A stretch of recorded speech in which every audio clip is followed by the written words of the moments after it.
이슈 체크 코너로 이어가 보도록 하겠습니다. 오늘 한국 증시의 양시장이 그래도 흐름 자체는 괜찮습니다. 일각에서는 불확실성이 그래도 어느 정도는 좀 해소가 됐다라는 의견도 나오고 있습니다. 다만 앞으로 이 정치적인 불확실성은 연이어서 나올 것으로 보여지고요. 이슈가 또 나올 때마다 수급이 달라질 수 있다라는 점, 그리고 경제 상황도 연이어서 바뀌고 있습니다. 이러한 상황 속에서 우리는 지금 상황을 어떻게 해석해 보면 좋을지 오늘 함께 이야기 나눠보도록 하겠습니다. 인사이트K의 배종찬 소장 모셨습니다. 안녕하십니까? 안녕하십니까?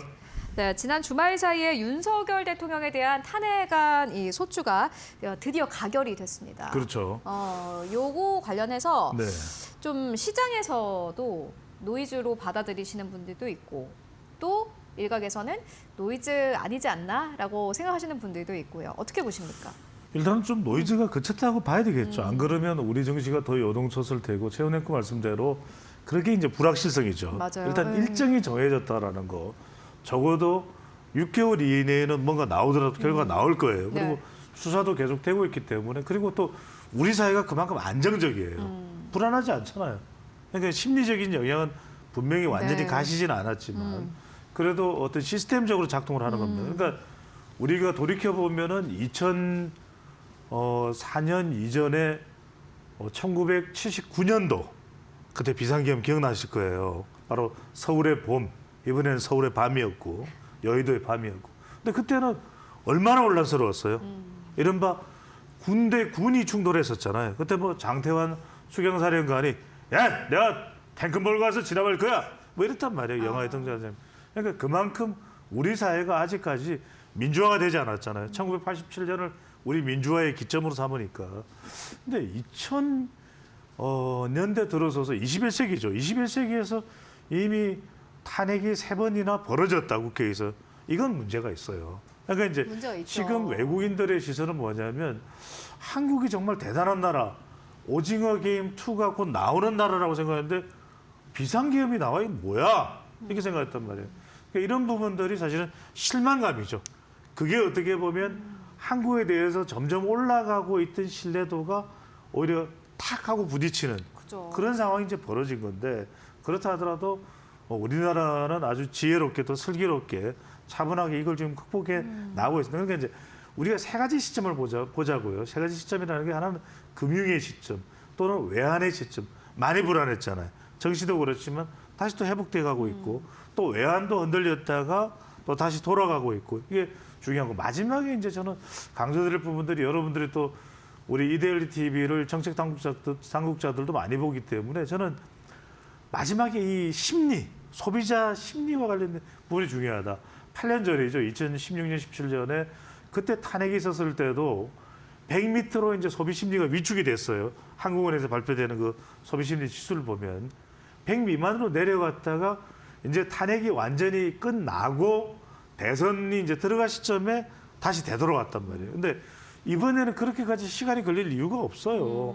그때도 상당히 불안했지만 이번 경우에는 빨리 좀 경제부 총리가 추경도 하고 이런 점들을 신속하게 또 체계적으로 또 협력적인 게 중요합니다. 굉장히 협력적으로 진행이 돼갈 때 뭐 외국인 투자자들이 보더라도 한국은 시스템적으로 문제가 없는 나라야. 그런 평가를 받을 수 있기 때문에 물론 우리 정치 리더십이 상당히 훼손되고 안타까운 것은 두 번 다시 있어서는 안 됩니다.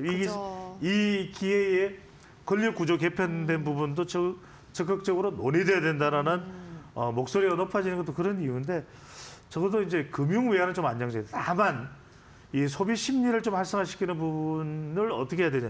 물론 상황은 안 좋습니다. 엄중합니다. 그럼에도 불구하고 이 위축된 소비 심리 때문에 더 힘들어질 수밖에 없는 것은 소상공인과 자영업자거든. 그렇기 때문에 더 소비하십시오. 더 모임을 가지십시오라는 말씀을 드리고 싶습니다. 네.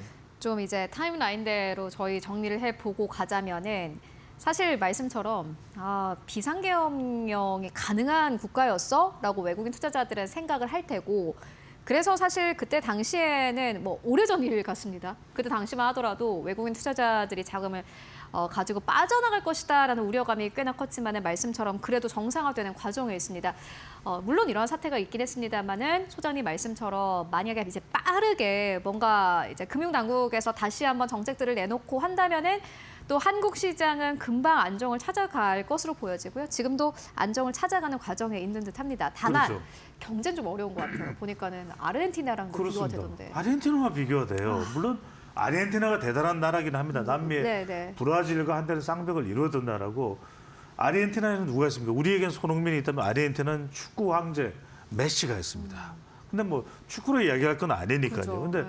아르헨티나 상당히 어렵고 심지어는 우리 포스코가 이 2차 전지 원료의 산지를 인수를 할 정도로 그런 아르헨티나에 대한 여러분들의 정보를 가지고 계실 텐데 이 아르헨티나 비교되면 국가별 테마 ETF 이 상장지수 펀드의 수익률입니다. 뉴욕 증시에.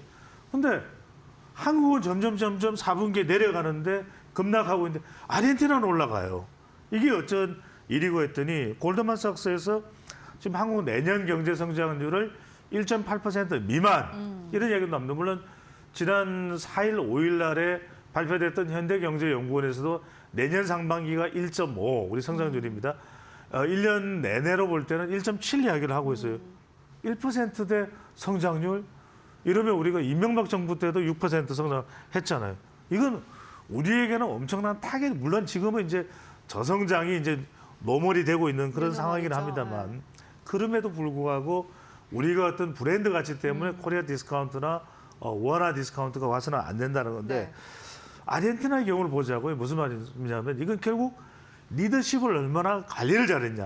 이른바 하비에르 밀레이 이 대통령이 물론 뭐 포퓰리스트다 뭐 이런 평가도 맞습니다. 여하튼 잘하잖아요.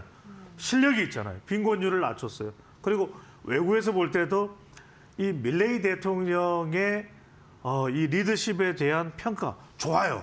그러니까 지지율이 50%. 지금 여러분들 화면도 보고 계십니다만 아르헨티나 개혁의 인기를 얻으면서 지금 국가별 ETF에서 지금 아르헨티나는 19%가 올라갔어요. 4분기. 우리는 마이너스 12. 그러니까 이게 얼마나 리더십이 중요하냐.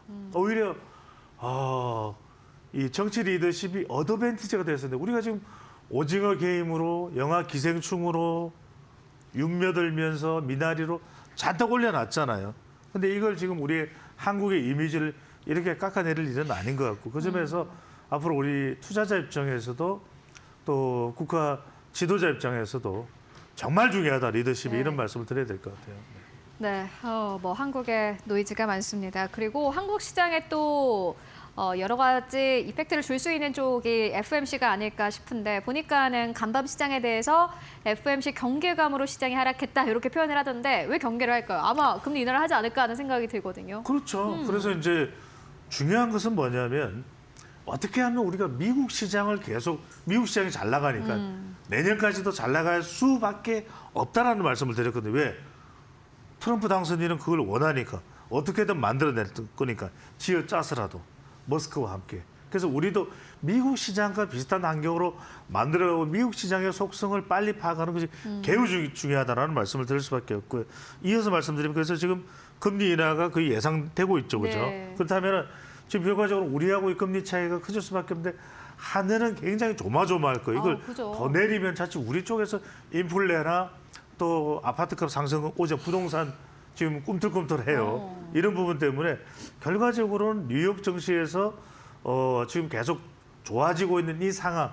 뉴욕은 지금 연말도 좋고 계속 따뜻해. 그러니까 산타 랠리가 산타 몬스터 랠리, 지금 루돌프 랠리까지 이어지고 있단 말이에요.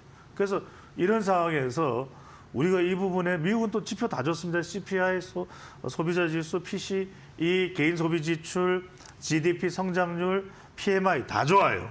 그러니까 이런 걸 우리가 어떻게 연동해서 쫓아갈 수 있느냐.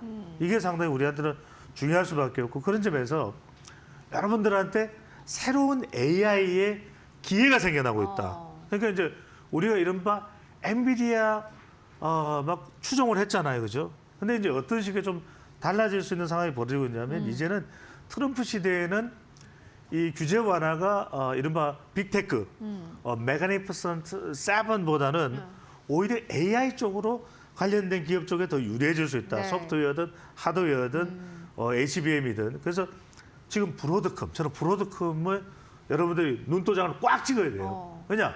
이른바 ASIC 맞춤형 반도체거든요. 그러니까 엔비디아도 사실은 GPU이기 때문에 좀 범용형이야. 이것저것 신경을 써야 돼요. 근데 A식이라는 것은 딱 필요한 그것만 그것만.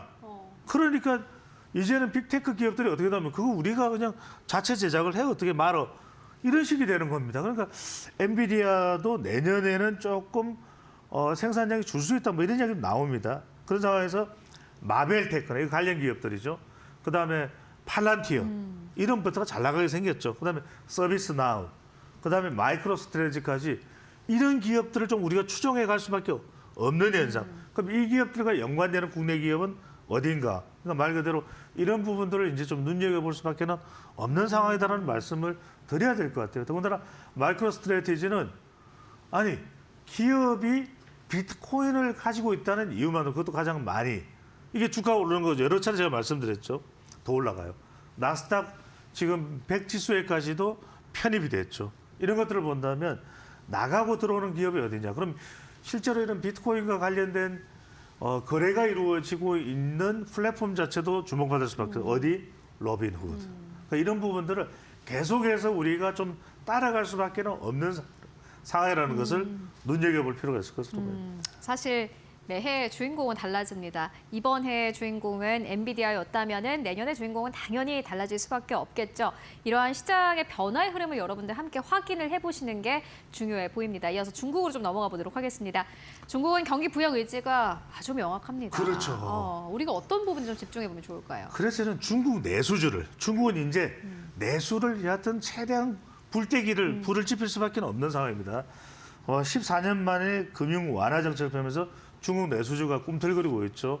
우리가 말하는 허그, 이 마라 관련되는 기업들도 꿈틀해요. 그러니까 중국을 보면 어쨌든 간에 미중 충돌이 될 수밖에 없다. 그러면 중국 내수에서 불을 뗄 수밖에 없다라는 상황이면 그래도 우리가 사드 때문에 밀려났지만 식품이나 유통 쪽은 우리도 경쟁력이 있단 말이에요. 이쪽을 우리가 어떻게 진술할 수 있느냐. 그래서 얼마 전에 있었던 중국 중앙경제 12일 날 끝났죠. 중앙경제 업무회의. 우리 이해를 위해서 업무라고 되어 있지만 중국은 뭐다? 공작 회의, 공주. 공작이라는 게 여러분들 중국 말로 어떤 의미 일을 하다고 했지만 계획을 세우다요. 그러니까 이 계획이 그대로 소비진작 이 부분이 소비진작 투자 기회를 제공하겠다는 것이 내년 3월 달에 중국의 모든 것을 결정하는 두 가지 회의가 있죠. 전인데 이 회의에서 량회의, 양회에서 결정이 된다. 그러면 우리로서는 저가는 중국 기업을 따라가기 힘들 거예요. 그러니까 중가 시장에서 우리가 식품이나 유통 쪽으로 좀 파고들 게 있느냐. 이런 부분들을 보면 우리에게도 분명히 기회가 있어. 중국은 미중 충돌하는 싸움, 이 고래 싸움에서 우리는 이제 새우가 아니라 뭐라? 돌고래. 말씀드리죠. 이 돌고래도 좀 들어와 하는 그런 우호적인 조치, 무비자 정책도 그런 의미가 있고 내수 진작을 위한 의미도 있는데 소비진작 보조금 및 스마트폰, 태블릿 PC, 가구, 인테리어. 그러니까 분명히 PC나 또 인테리어, 가구 인테리어 쪽으로 들어가는 부분도 있거든요. 이런 부분에 우리가 좀 부가가치, 효용 가치를 누릴 부분도 적극적으로 검토할 수 있을 것으로 보입니다. 네, 중국 관련 이슈도 짚고 왔습니다. 네, 지금까지 배종찬 소장과 함께 이야기 나눠봤습니다. 말씀 고맙습니다. 감사합니다.